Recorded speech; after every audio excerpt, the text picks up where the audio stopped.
Well, everyone, we have finally popped Cait's fantasy cherry. And I couldn't be more happy that we did it I'm not mad about it. with our guest this week, E.B. Asher. Fun fact, it's 3 people. We have Bridget, Emily, and Austin, and we could not be more excited to have them on the pod. They are the co-authors of a cozy romantasy series. The first was This Will Be Fun, and then the one that just came out this year is This Will Be Interesting. Buckle up for a very fun interview with them, and maybe you will learn something in this one.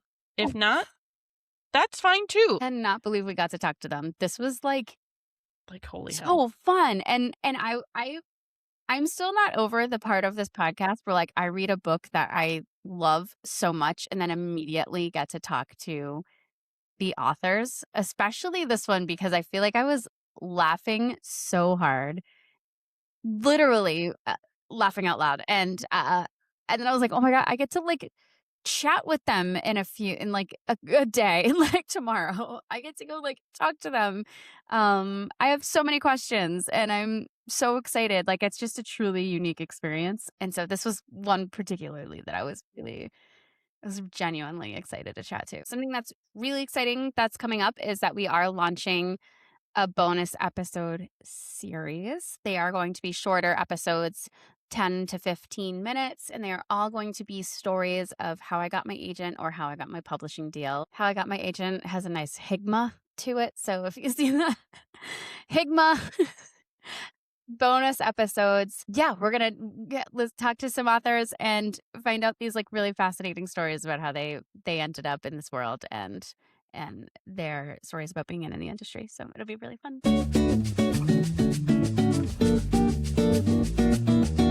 Well, I am so excited for all of you to join us today, all 3 of you, because newsflash, E.B. Asher is 3 individuals, and it's like the trifecta of authors creating some really incredible, fun romantasy books. So cozy and just like, oh my god, I love it. I'm gonna try really hard not to just fangirl this entire time, but It's okay. So- You can. okay. Like stroke that ego, like this is why. Was it like always I'm sorry, I'm like totally jumping because I have to I don't know, care. was it like a thing that you guys were like, we're gonna use this as like a pen name and not like just, like tell everybody who we are and then like do our separate things? Or what was it always the plan to have like to show to show yourselves? It was when we pitched this to our agents, we were just like, here's a book, we could use a pen name or not, like whatever everybody wants. And then when we went on sub, the Avon editor who acquired us was like,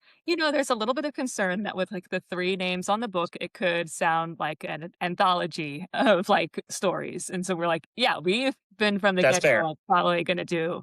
And it was exciting. We all have long names, like in the Some of us more than end of others. the alphabet. Yeah. So we were excited to have a short name at the beginning of the alphabet. That's true. Yeah, looking at like where you are on like the actual bookshelves in stores. Exactly. That's a good point. Obviously, the book that just recently came out is your second one in the series. And I know that you all have like talked a lot about like your collaboration like together, how you like work together, like the cohesion that exists. But what I am dying to know is the land of sequels, because we literally have not interviewed someone that has released a sequel. Like it's always, I'm going to write a sequel. But it's never like, yeah, we did the damn thing. I think we love this world so much that we always knew we would take any chance to come back to it. And I think it's like there's like a passion question and a commercial question, and you have to sort of like put the latter on hold and hope that the stars align for you to get to do more in this world that you love. But I think it was almost like a foregone conclusion that any chance we would get to spend with these characters and in Mithria was something we would be excited to continue doing as long as folks would have us. Also, I mean, the first book ends up on some pretty tidy layups for continuations. And so I think it's sort of like not that much of a surprise to any of us that we were kind of like, wouldn't it be cool if? Yeah. I'm always curious of, were you like writing the second book while you were like in your head while you were writing the first one? I think we kind of were in some ways. We knew what we would want to do loosely if we were able to write a second book because, like Austin was saying, like obviously we would hope to return, but it wasn't a guarantee. So we would have been happy with the book to end where it ended. But it was also very exciting for us to get to follow some characters in the second one that were maybe dead in the first one or we just didn't get to see. So, yeah, we definitely wanted it, but it could have gone either way and we would have rolled with the punches. But this is the best case scenario for us because we love the characters we got to write about, and this will be interesting. What do you think readers like didn't get in the first one? Yeah, I mean, absolutely.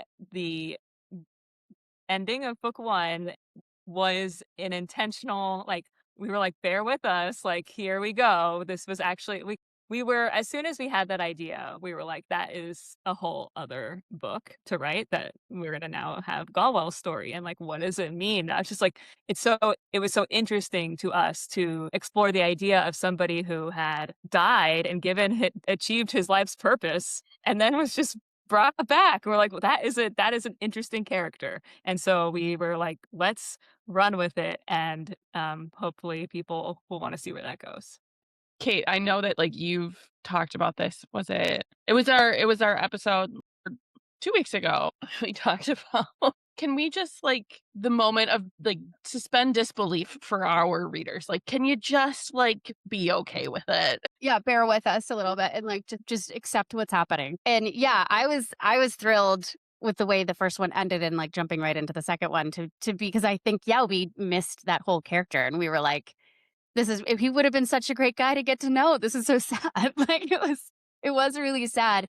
And like where does this all if and for listeners who haven't read the series yet, it's Shrek, it's Princess Bride, it's Monty Python, it's like all of your favorite comedic things in one, and it's awesome. It's so entertaining. It's wonderful. What was that first conversation between the three of you? The very first conversation about writing this series. I don't remember. Do you guys remember? It was like text Yeah. message. Literally on text message. It was the group chat. Truly, like God, ghosts bless the group chat because like truly it informs so much of our so much technology is bad, but the group chat like as a convention I think is such a good thing that we have, like continual long running message board report of life. And this book, as well as the idea of writing together, was really born out of there. And it was one of those things where like the more we kicked it around, the more serious we started getting of like, this actually kind of would be fun. Like this would be great. These are the kinds of things we like. And at that time, the cozy fantasy world was a little bit in its nascency, and we sort of started to think about things that obviously we've been huge Shrek and Princess Bride fans for much longer than the inception of this book ever.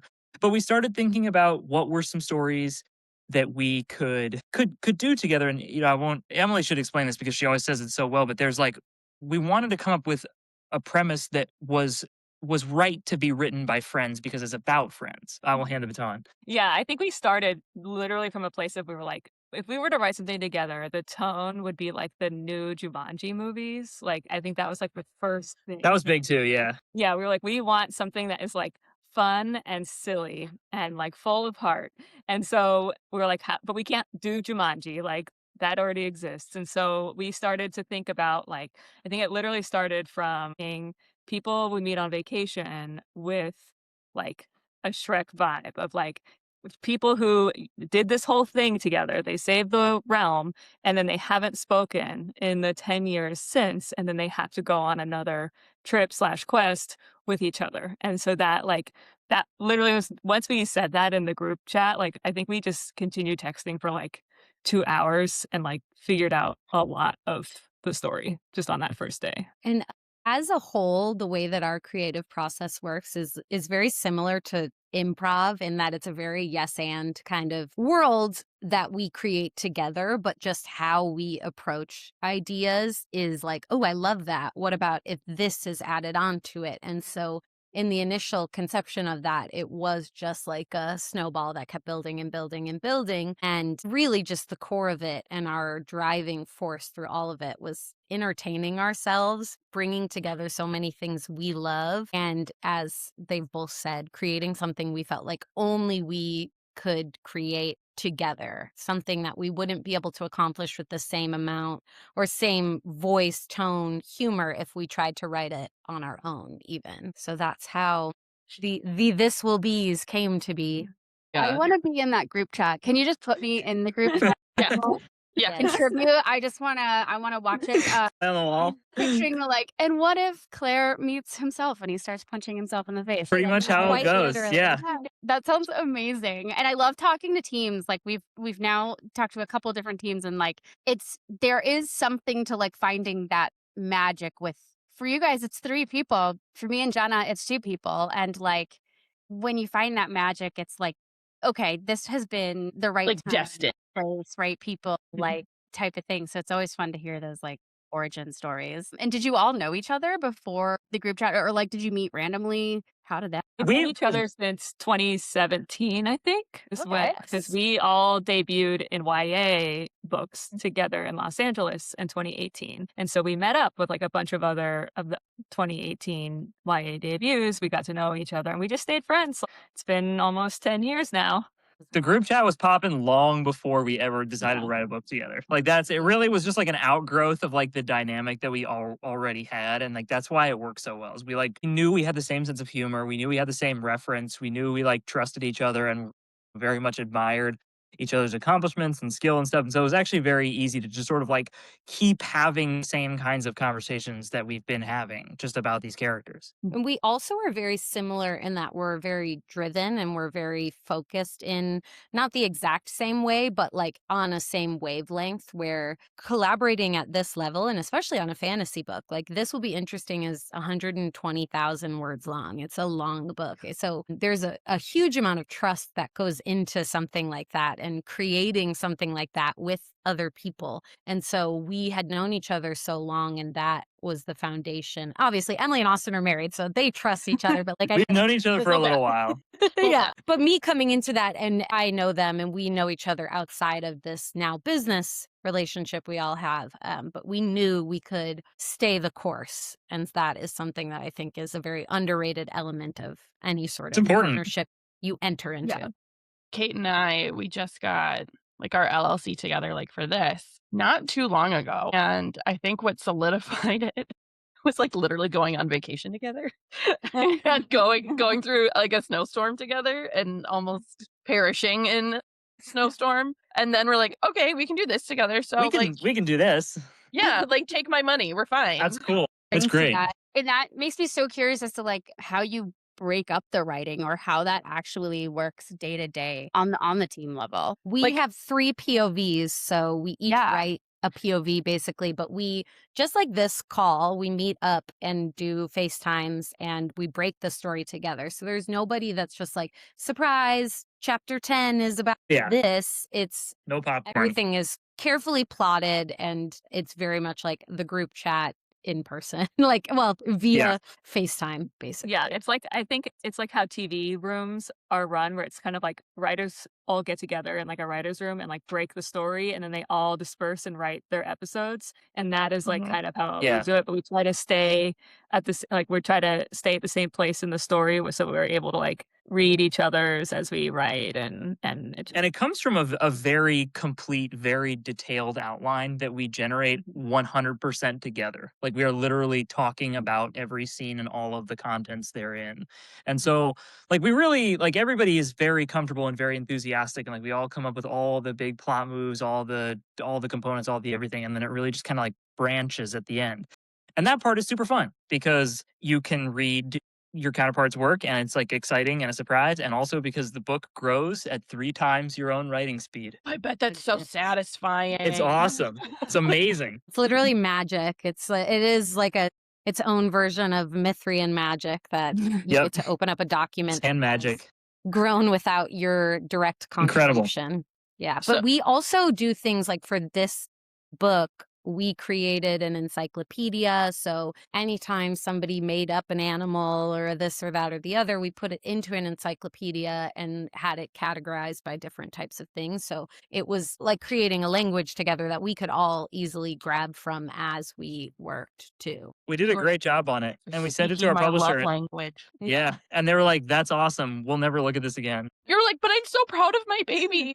Like, you should put this in here. It's great. Yeah. You want to Very name cheeky. about It's it. like a silly encyclopedia. Great. It's awesome. Oh my God, that's incredible. I And know, when you were talking about outlining, I'm like, oh, that's how I work. And then when you said word count, I saw Cait's face like just go white. And because what did I tell you? Like when I was first working on like my second draft of my romantasy was literally like 130,000 words. And you're like, how did you even do that? How did I do this? Make stuff up at such a rate. It's not that anymore. But For us independently, none of us are like long writers in our like actual work. So it actually is like a feat for us to get to these longer stories together too. And again, another thing we could only accomplish together because we're always like, we all write adult romance, contemporary romance, or speculative elements now, but they like you to hover around like an 80, 85,000, and we're like, how's 78? So we're It really like, scraped it. yeah, so it was an accomplishment for us to hit that 120, whatever it ended up being. in the group chat, who's like the most brutal in the editing? I mean, I think we edit pretty light. Really?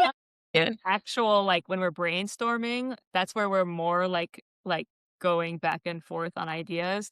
And I will say that I like am the most like hard. I'll just be like, I don't know if that's it yet. Like keep thinking. But like we don't go onto each other's chapters and like unless it's like a true like inconsistency where it's like, oh Yeah. hey, this happened in my chapter already, so I think we need to reconcile these two, or like we need a setting change for whatever reason. We try to, once we actually are into the writing, not have that many edits. But Yeah. Yeah. And it'll like, I will say, I'm the type of person too that will ask like a question that's like a brain breaking question that has Yes. come to me that is sort of like a foundation shaking question that I'm like, unfortunately, as I was showering, I realized that we said Mithria is this, and now it doesn't make any of this make sense or whatever it may be. yeah, But it's like we each kind of have our own thing like that. As Emily's saying too, all of those things kind of go into the brain crock pot is what I like to say. And so that's all constantly simmering as we're creating. So there never really is a major issue by the time we are in drafting. It's just a lot of minor inconsistencies or just punch ups, really, like ways to up the stakes, up the tension, whatever it may be. And who's the one that is most likely to crack as many jokes as possible? It's because it's like so fundamental to the story. We're kind of like always trying to riff on it because like that is what we're actually literally creatively trying to do here. So it's kind of like nobody's like the class clown because like the whole point is the class clown. It's like is the most likely to describe a food. He will create. yeah. And I really like the whole like Shrek of it all of like how do we make a fantasy version of X, Y, and Z so that it's like a funny reflection of modern times. Like that has always been, I will call a passion of mine. And it is something that I have, why I wanted and we wanted to write more of these is like I knew there were more such jokes to be made. We actually had a really funny group chat moment where I can't remember the exact context, but it's like our own internal meme that like could make me cry laughing when I think of it. I was talking about like the characterization of the romances in this book. This will be interesting. And like whatever like layers I wanted to add. And there's a picture of an actor that we were using as like a reference for Hugh. Yeah. He's standing shirtless in like a lake. And so it was like There's no depth to it.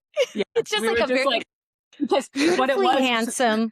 We put Peaceful together man. Our synopsis, and it was like we were really like Galwell has so much depth. Like he just comes to the page, and we gave him this villain romance, and so we were like, there's just so much to like work with there. And then Bridget brought in this backstory for her characters, and then when it was time for Thessia and Hugh, we're like, well, Hugh's thing is this, and it's just a hot like that's all we got. That's all we got, and that's all we need. But originally he had none of that. We were just like, he's just a hot himbo. He doesn't really it's think like that much. the picture is so funny because he's so affable. It just is so Hugh. But Yeah. that is It's like so a kind of Hugh. a classic. But that humor though is very us too, that we're dealing with like these really serious themes and then there's like a handsome shirtless guy smiling in a lake. And that is like Yeah. the contrast we're always playing with in these. Yeah. I think you guys are, it's obviously super funny, but it takes itself very seriously. And you don't play, I mean, like, you don't play to the humor as much as, like, you would think that somebody who's really funny does. Like, each character very much takes themselves very seriously and they have very serious emotions and they are 100% committed to whatever they're trying to achieve, and that's, I think, what also gives it the heart that it has, is that it's serious. At the end of the day, these are like very serious things that they want for them, and Yep. you guys do a great job at like making I it feel serious, but it's fucking hilarious. I think there was like a Steve Carell quote when I was listening to like an Amy Poehler podcast. Yeah. He's like, people like characters in comedies don't know they're in comedies. Right. They take everything very seriously. And if they know they're in a comedy, no. Right. That's why he's the GOAT. Oh Yeah, I my mean, we wanted the God. fantasy story to be like real. Like we didn't want it to be a spoof. It's like the fantasy part should work. Yeah. And also, like, with our characters, like a character like Galwell, who is so deeply earnest and is essentially, and while he's a great hero, he's also kind of like not experienced a lot in his life outside of his heroism. And Because he died. that is something that, like, because he died and now he's back in the world and the world has Oh. moved on without him. And like, for him, he's one of my favorite characters because, you know, it Big would be G. very easy to make him to play it for laughs, and a lot of his stuff is comedic, but like it works because his heart is genuinely so good that it just makes it funny. Like I assure you my legs are clean and muscular. Oh yeah. I'm listening to it on That's the a great audiobook part. right now. I'm listening to our own book because the audiobook is so fun. It And is. I'm like It's just so having the good. best time laughing at the chapters I didn't write, particularly because it's fun to get to experience them in a different medium. So when you did the audiobook, what were your dream goals with it? Because I know there's like, there can be like some creative license and everything, but what were you really passionate about that you wanted to ensure got like in We felt off the very lucky page? because they came to us for This Will Be Fun and they were like, yeah, the producers want to do like some fun accents. And we were like, sure. Like this isn't a traditional fantasy. It's like Claire has Right. kind of a Western like Yes. accent to Cowboy. him.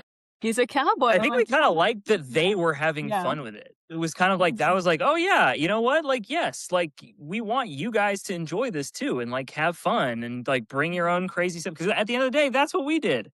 Yeah, and they really lean into that, and that's why if you haven't read it or are an audiobook listener, I'm a big audiobook listener, they're actually really fun to listen to on audio, and you can tell that the narrators are having fun too. At least I like to think that they are because they're getting to do so many accents. But yes, it's not at all like a traditional fantasy, but we didn't suggest that. We That didn't have was any say. completely from the producer, and we were just lucky Yeah.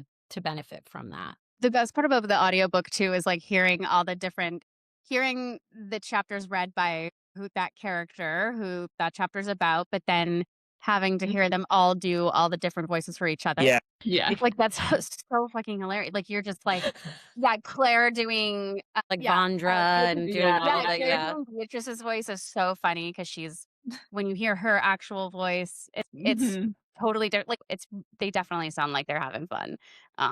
Yeah, highly recommend the audiobook. Yeah, it's such a good time. Oh my God. I'm curious, can we ask you about the next thing? Because I know that you announced like Yeah. very recently that there is a next thing. If I can ask you Yeah. about it.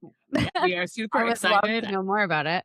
Yes, next year, it's just not connected to This Will Be universe. It's a new story, and we pitch it as like The Hangover meets the Atlas Six, but like in a silly way. It's like there are 3 magic school flunkies who end up getting very drunk and pulling a prank that maybe is going to destroy the entire city. And they're the only ones who can fix it if they can remember what they did last night. But they blacked out. So they got to retrace their steps like in The Hangover. Oh my God. Yes, That- please. It's been great to write. It's been really fun. They're a very like new crop of characters because they're kind of like they're really like when we meet them, they're kind of the screw ups. Like they don't, at least some of them don't think of themselves that way, but they're sort of like a mess and all kind of like having to deal with the fact that they feel like they're the three worst magic school students there is, and they just got super drunk and have no idea what they're doing. So it was a nice change of pace. Yeah, we're working on it right now. So we're Yeah. in the process of it and we're having such a blast. And it's fun to be in a different world than the world of Mythos Yeah. and Vestria, and to be coming up with things that are just entirely new, but also feel like what is now kind of our E.B. Asher signature of just a little bit of the silliness mixed with like a lot of sincerity and some serious, real stakes set against some very unserious situations. So for this book, when you mentioned like you originally thought of like Jumanji, like the new one, and I feel like your new project that you're working on, I just keep picturing Jack Black like over and over again in my head. He is a good, like, He has a part in all of our hearts. Okay, good. yes. He is always a guiding force for us. Yes, he is. The other day we were like, could we find a way to like do School of Rock? Yeah. Yeah. You wouldn't tell Picasso to sell his guitars. Like, It kills me every time. I love that movie so much. yeah, Jack Black is always like a guiding star for us. Yeah. My kids watched Minecraft for the first time over. Yeah. Yeah. And I'm like not a Minecraft nerd or really mildly invested in any sense of the word. Like my son, he's turning 5 next week and he wanted to watch it. I'm like, sure. So now, for about 7 days straight, we have played Lava Chicken on repeat in our house. Every day. Love it. It's I can't be mad about it because it's Jack Black. No. If it was anyone else, I'd be like, no. But yeah. It was really smart of him. He really that was a really good relevance play. I have to hand it to him. Like he kind of like knew he knew something that we didn't. Mm-hmm. Truly. Did you see that interview with the Fanning sisters where one of them is like, he is just like, Of So course, hot. Elle Fanning, yeah. Yes. on a stick or something, she says. And then he saw it and he was like, I'm flattered. That's awesome. I kind of get it. I'm not against a Jack Black. Nope. I do want to like do chat about kind of side things too outside of E.B. Asher and what you all are up to in your other lives. You have a multifaceted life, each of you. Yeah. Well, Bridget, yours comes out first. Yeah. My next Bridget Morrissey book is called In What World? That comes out in August. It's a sapphic speculative romance about two women who hated each other in high school, reuniting as adults to investigate the disappearance of their beloved former teacher, only to end up traveling through a series of increasingly bizarre alternate realities together, where they are forced to confront the question of, like, in what world would the two of them ever fall in love? And it has been such a blast. I love any sort of, which will be neatly tied into what Emily and Austin tell you they have coming next, but love anything to do with time travel, multiverse, like what would my life be in another version of reality? And this book basically takes that very literally. They meet alternate versions of themselves and literally see who they would be if they made different choices in their life. So that's what I've got coming up next. So it's like the Marvel multiverse, but done well. I'm actually have never seen any of the Marvel movies, but Thank God. maybe it is. It's my take on it without knowing their take. Perfect. And then Emily and Austin have. Yes, we have our next adult romance, which is called Just in Time, and we pitch it as When Harry Met Sally, but about two time travelers who keep bumping into each other as they travel through the past and strike up a friendship that might shake up their time travel and what it means going into the future. Like, do you guys write these insane blurbs first? Like before you like sit down to write the chapter, you're like, okay, here. I mean, yes.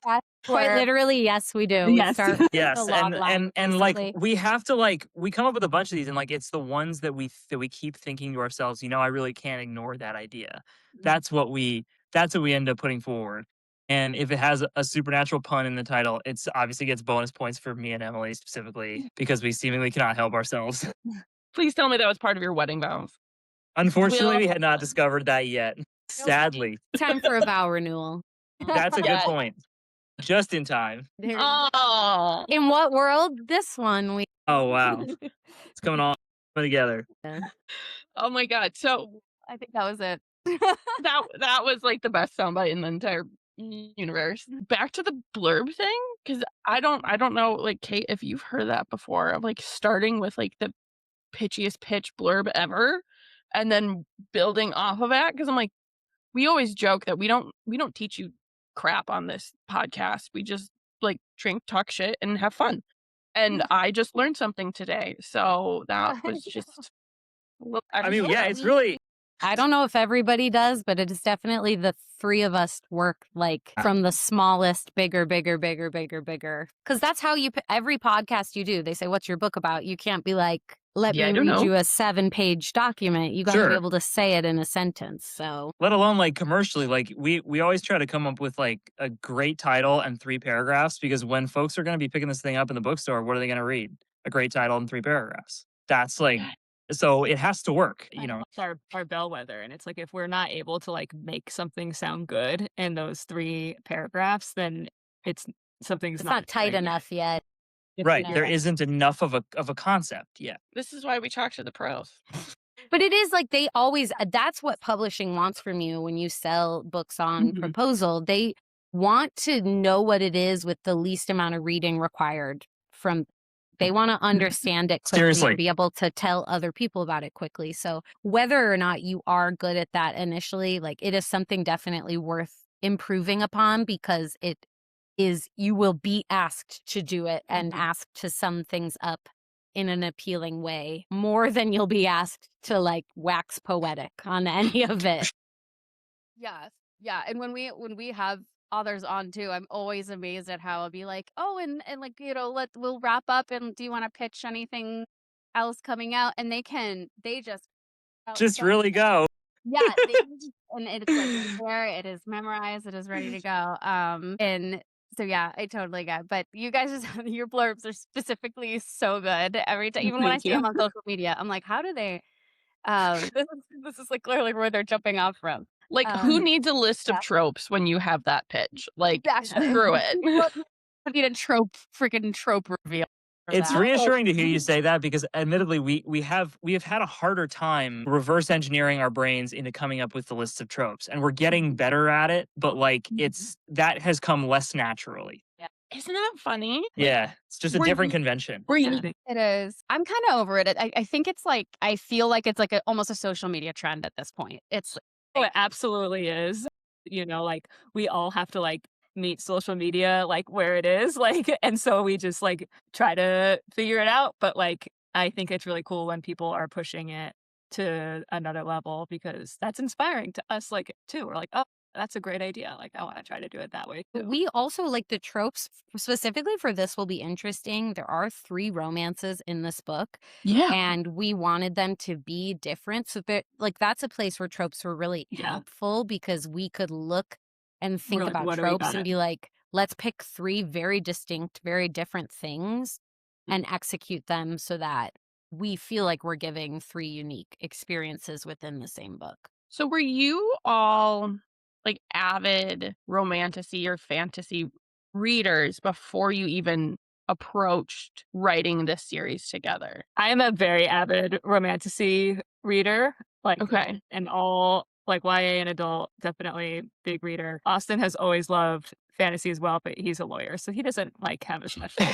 I have always loved epic fantasy, and as far as romantasy goes, I am not some stereotypical neophyte. I have a competency. I sort of have like a working knowledge. And then I exist in like the space right between that too, where I read a lot. I just read all across genres and categories. And I also, when it comes to like film or TV, it's the same thing, but those touchstones like all together, and like the way that we vary on that, or how we are able to find something that appeals to all of us. Cause it's like digging for like the diamond that we all covet, when we create these things together. I ask this a lot, especially with people in the fantasy realm. What are you reading when you are writing, or do you not read when you are writing?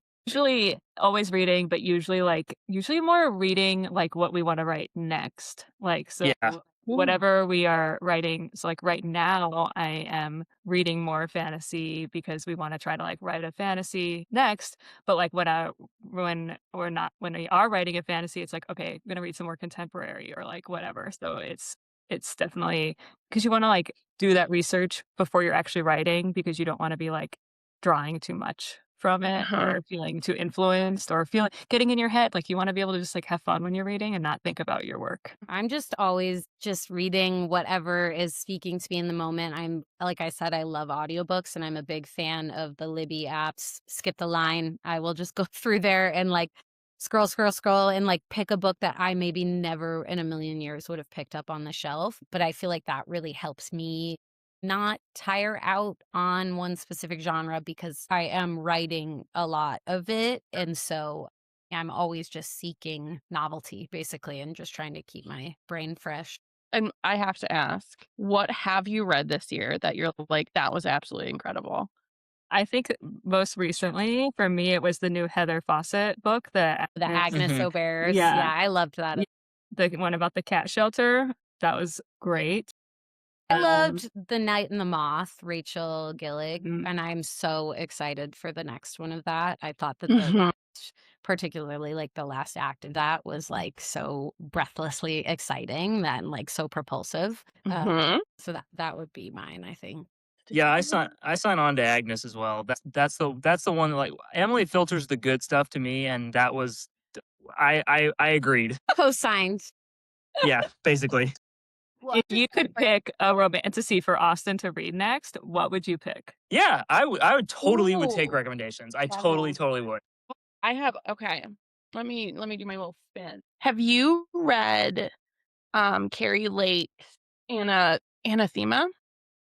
No, Oh, done. okay. So Carrie Lake is one of my all-time favorite authors. I was like hook, line, and sinker for Nocticadia.